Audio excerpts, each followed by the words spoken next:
So the topic of today's presentation, next half an hour, I'll try to introduce AI as something which is sensible to a common man. How will AI help me? Is AI going to enable me to have a bright future? What would be the level of intervention of AI to me? Is it going to make my life peaceful, or it is going to make my life harmful, or is it going to strike a balance? What would be some of the good and bad that will come because of AI? What is AI capable of? How do you even go and define AI? So, lot of these questions we would like to answer, and so that is what we will move forward with this particular presentation, right? So, if you heard someone say that AI means artificial intelligence, actually today it doesn't say anything meaningful at the first grip of it. What is artificial intelligence? Because if you just look at, there are two words in this. I think somebody is scribbling. Miss S. Priya, can you just not scribble on this? Yeah. So first and foremost, the word intelligent itself is ambiguous. What is intelligence? How do we define intelligence? There are a lot of background about intelligence, right? And is the word artificial also? What is artificial about that intelligence? So the two words that coined to make this word AI, artificial intelligence itself, has some level of ambiguity in it, and that is what we would like to settle before we actually say how is AI useful to us. So let us try and understand what is intelligence, what is artificial about it, and how this word artificial intelligence come as a new technology, which we all claim is going to disrupt the entire world, and it's going to give us a great economy. If you look at, so can you just mute your mic, please? Somebody's mic is on. Somebody's mic is on. Can you just mute it? Yes, thank you. So physiologically, intelligence could mean various degree of possessing many virtues and abilities. For example, if you see the diagram at your bottom, there is an ability to learn is also intelligence. The ability to recognize problems is intelligence. The ability to solve problems is intelligence. So the ability to learn, the ability to reason, the ability to understand, the ability to discern, the ability to view, the ability to recollect, the ability to produce, the ability to separate, the ability to solve, the ability to calculate, so many things, and everything is termed as an intelligence, right? So when I say I'm making a machine that is intelligent, we need to understand which aspects of this intelligence that machine will cover, right? And that is extremely important for us. So the word intelligence itself today, what do you mean by intelligence? That itself needs a very strong definition. And so this is what there is a when I introduced this AI robotics course when we inaugurated it last year at the same platform in this national school. One of the things that I also gave as one example is a book by Gary Kasparov. He is actually, Gary Kasparov is the world master, chess master, and the biggest down in his life, in his chess career, was that he was beaten by the IBM computer, right? And then he subsequently won against the IBM computer, and this sine wave was going, right? So, and so he came out with a book called Deep Thinking, right? So, and that actually talks about where artificial intelligence ends and where human intelligence take over. The division between, or the line of control or a line of border between artificial intelligence and human intelligence, right? So there he wrote one very interesting experiment. He said that he entered a room and he found 30 computers, and he was just moving one computer after another, and he was able to basically play that chess game. Now he said, can I put 30 Kasparovs and make one robo do this act? That will be killing, right? So because the robo has to move, it has to recognize what a chessboard is, it has to recognize the coin, then it has to move its arm to take one coin and move it. All these things are very easily represented in the computers, so that the computer actually understands which square it is, and it is able to make the move on the screen. Rather than if you have a physical chessboard and make 30 Kasparov sit, and you make one robot to move from one board to another, recognize what it is, ask it to make, that will be a very, very difficult effort, right?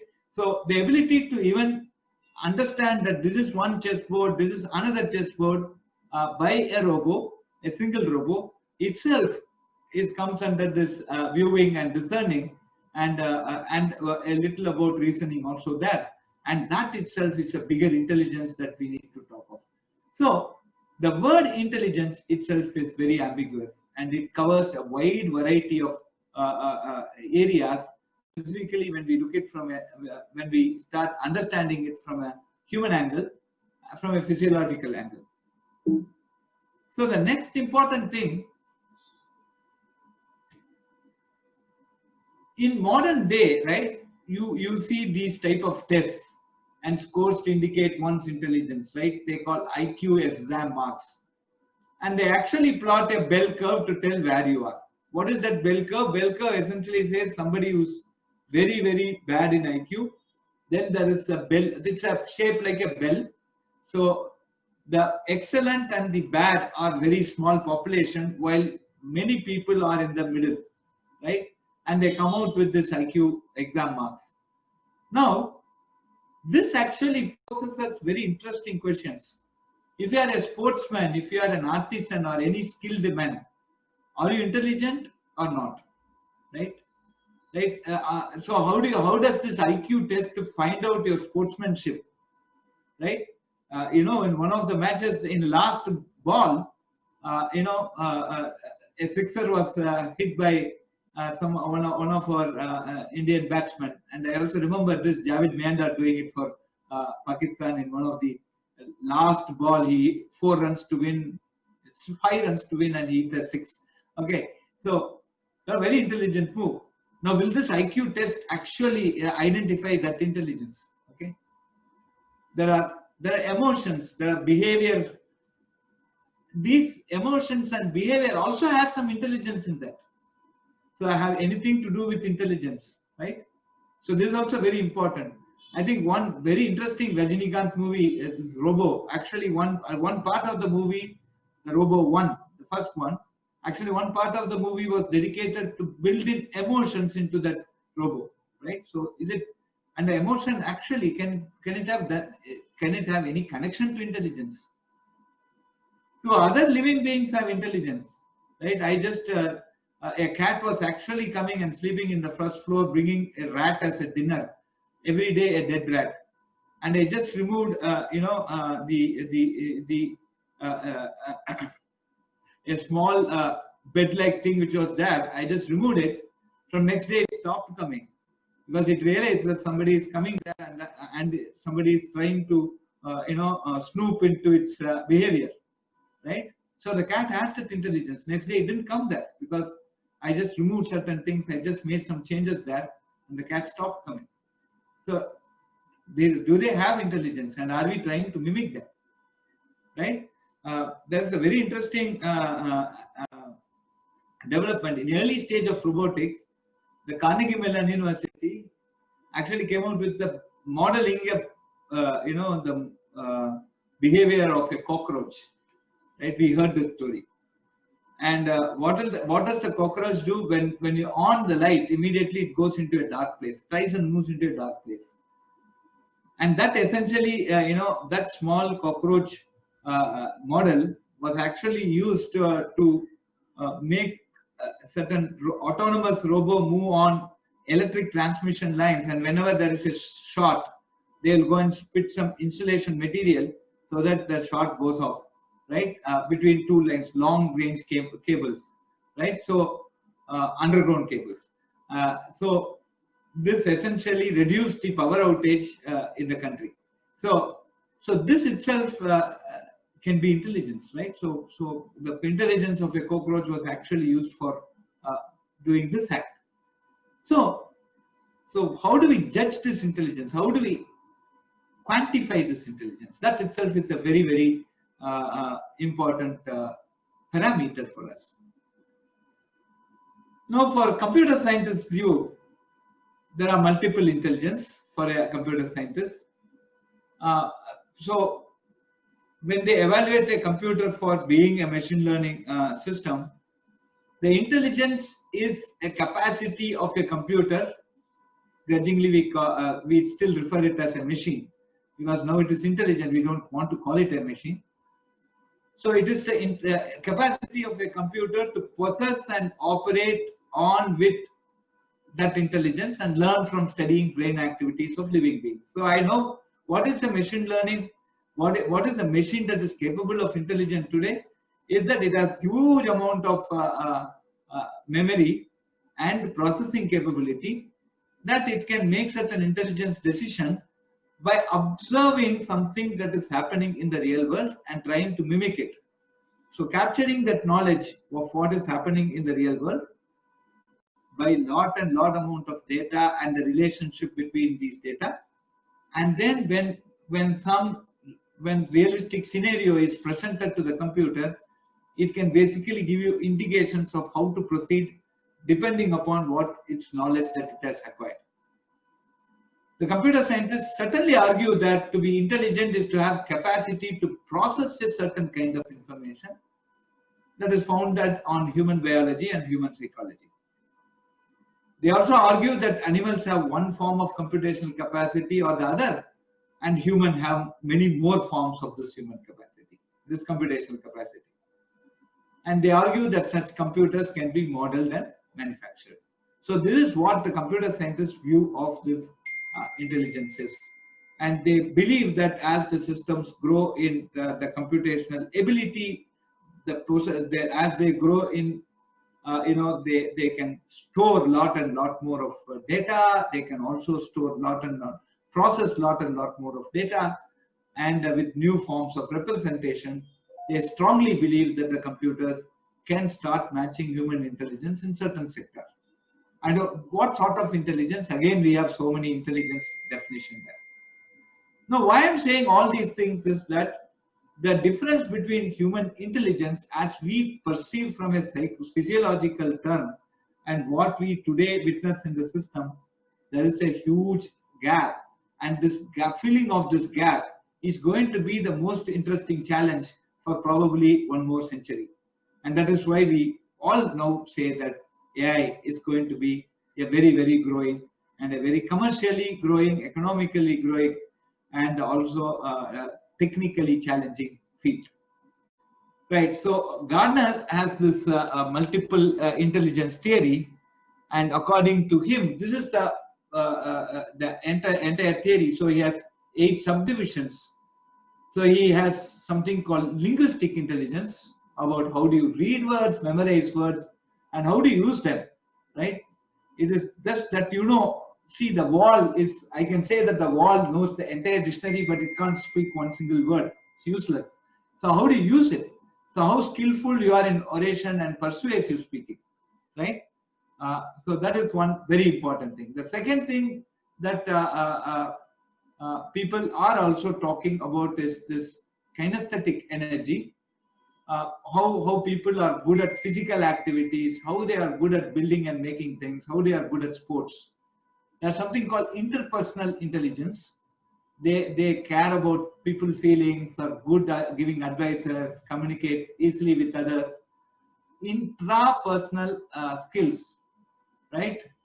How to prefer to work alone, how good are they in understanding their own emotions, have high motivation to reach goals. These are intrapersonal intelligence. Logical mathematical intelligence, good in math, chess, computers, usually learn better by analyzing things, good with numbers. There's something called musical intelligence, higher sensibility to sounds, enjoy to listen music, easy learn how to play. For example, you Srinivas, right? What a great player. S.P. Balasubramanian, some souls which have left us unfortunately. What a great soul. if you actually listen to some of our composers, our music directors, like Ilayaraja, for example, unconceivable to a normal human brain, the type of music they produce. Can a computer actually do that? Can I have an AI music director who can give us the rich music that these people have given us, right? Then there's something called naturalist intelligence, high sensitivity to nature and the place within it, enjoy activities outside, or good interacting with animals, for example, animal lovers. Visual intelligence, good at visualizing and mentally manipulating objects, have good sense of direction, strong visual memory. Now, if you want to have a machine that is equal to man, then we have to build all these sort of intelligence there. We have robots that are playing footballs. We have good, so somewhere this is going to be good.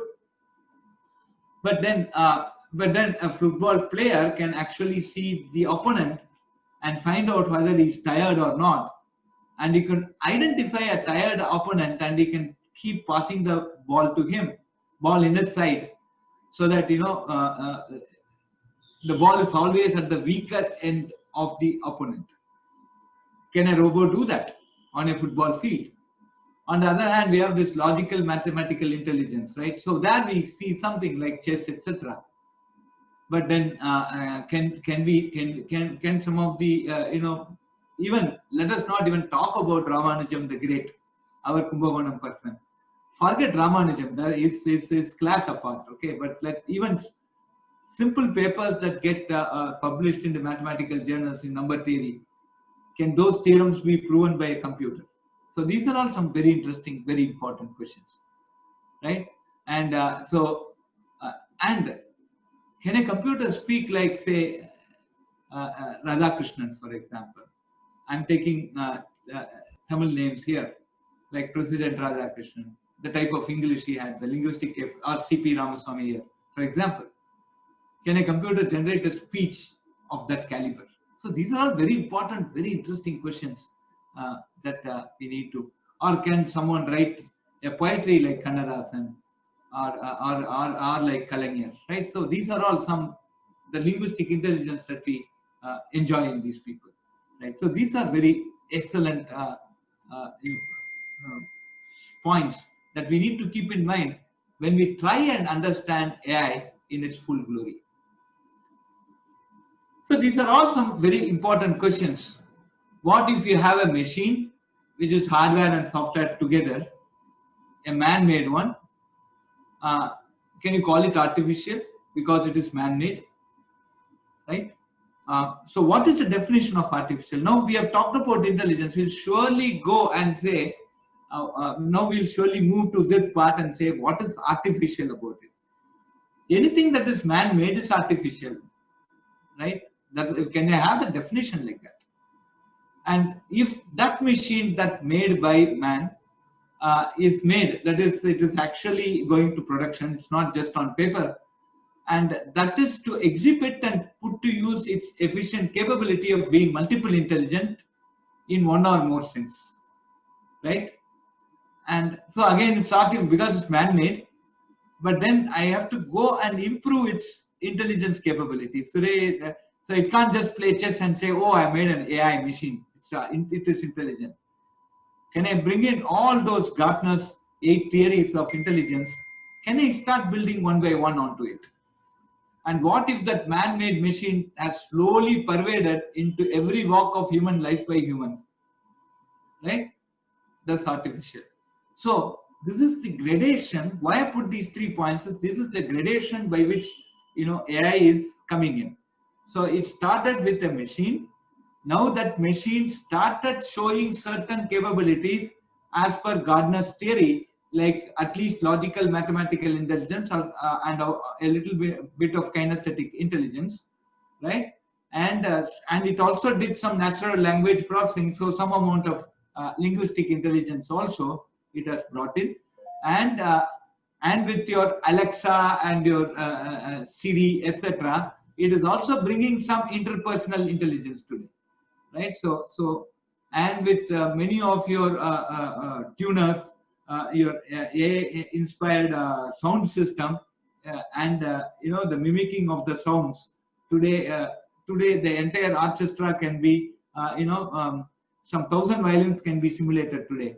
So it is also bringing some amount of musical intelligence there, and your visualization, your object recognition and stuff. It is also bringing some amount of visual intelligence. So slowly, what has happened is, to this machine, these multiple intelligence components are getting added, and slowly it is now at the later stage. The third stage is what we are slowly started seeing. It is coming into every walk of human life, right? So aren't computers been doing that from 1950s? So you then have an artificial intelligence machine from 1950s, albeit in a limited way. So if you term everything as AI, then starting from 1950s until today, you are indeed seeing slowly these machines moving in this direction, from being just a machine to become a little more intelligent machine, and then become a part of your walk of human life. And this is the gradation that we have been seeing from the 50s.